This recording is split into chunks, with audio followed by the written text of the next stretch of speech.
L'équilibre du système des retraites est un feuilleton à épisodes, rythmé par les rapports du corps et par les réformes à répétition. C'est un système sous surveillance étroite dont la gouvernance n'en reste pas moins exemplaire. Il s'ajuste pas à pas, dans la concertation, en ayant les horizons longs en ligne de mire. Mais nous sommes en France et au lieu de valoriser ce qui est, mieux vaut faire croire que le système est hors contrôle. La médiatisation du dernier rapport du corps n'a pas failli à la tradition. Le rapport a certes allumé des voyants rouges. C'est son rôle. Revenons sur les principaux messages et regardons si la dramatisation doit être de mise. Le message, c'est que le réglage actuel du système produit un déséquilibre persistant. La QV du corps de juin 2016 prévoyait un retour à l'équilibre du système des retraites aux alentours de 2025 dans le scénario central, c'est-à-dire sous l'hypothèse d'une croissance de la productivité de 1,5% par an. Dans la nouvelle QV, le déficit voisine 0,8% du PIB en moyenne entre 2027 et 2034 et ne se rapproche de l'équilibre que par la suite. D'où vient cette dégradation ? D'une révision des hypothèses démographiques, avec une espérance de vie à 60 ans légèrement révisée à la hausse, notamment pour les hommes, ce qui dégrade à la marge et à horizon lointain le ratio de dépendance entre cotisants et retraités. Et surtout de perspectives migratoires moins favorables, le solde étant revu à 70 000 entrants nets par an contre 100 000 précédemment. D'hypothèses de taux d'activité moins favorables, avec entre autres l'effet du compte pénibilité qui atténue les effets attendus du rallongement de la durée de cotisation. Et 3, de la baisse de la part de l'emploi public et de la modération salariale dans la fonction publique qui réduit instantanément les ressources du système, les taux de cotisation étant légèrement supérieurs dans la fonction publique.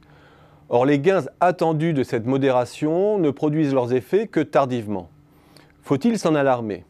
Non, car dans le message du corps, il y a tout ce que nous savons déjà. Le financement est plus que borderline à court et moyen terme. L'ajustement français est très lissé, on le sait. Il repose sur un allongement graduel de la durée de cotisation, mais surtout sur le fait que les retraites sont programmées pour augmenter moins vite que les revenus d'activité, puisqu'elles ne sont indexées que sur les prix et non sur la productivité. Il s'équilibre par un coup de rabot chaque année qui détériore peu à peu, lentement et sûrement, le pouvoir d'achat relatif des retraités. Ce mode d'ajustement nous évite toute catastrophe à long terme, mais ne permet pas d'affronter les aléas du court ou du moyen terme. Or, la hausse des ratios de dépendance, c'est maintenant, on est en plein dedans. Cette détérioration est moins ample à long terme et dure moins longtemps que dans d'autres pays. Mais pour l'heure, nous sommes logés à la même enseigne que les pays à faible natalité. Dès lors, il est normal que de petites révisions d'hypothèses à la baisse se payent cash. Et c'est le rôle du corps d'en avertir les décideurs publics et les partenaires sociaux. Ce qu'il fait sans exagération, car l'organisme veut éviter un surajustement inutile qui casserait la croissance et serait contre-productif en matière de financement de long terme.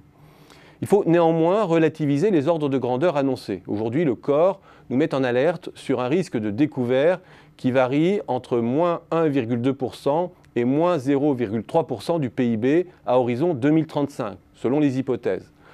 Ce sont des dérives gérables à 20 ans, qui peuvent aussi être revues dans un sens plus favorable si la croissance est au rendez-vous des prochaines années, qui ne méritent pas de considérer notre système comme moribond et qui ne remettent pas en cause le fait que notre système soit l'un des mieux provisionnés à long terme lorsque l'on regarde les risques qui pèsent sur les retraites dans d'autres pays, entre les systèmes par capitalisation d'une part, sur lesquels on ne peut faire aucun pronostic, et ceux d'autre part par répartition, dont la Commission européenne nous dit qu'ils sont encore loin d'être paramétrés pour parvenir à l'équilibre à long terme.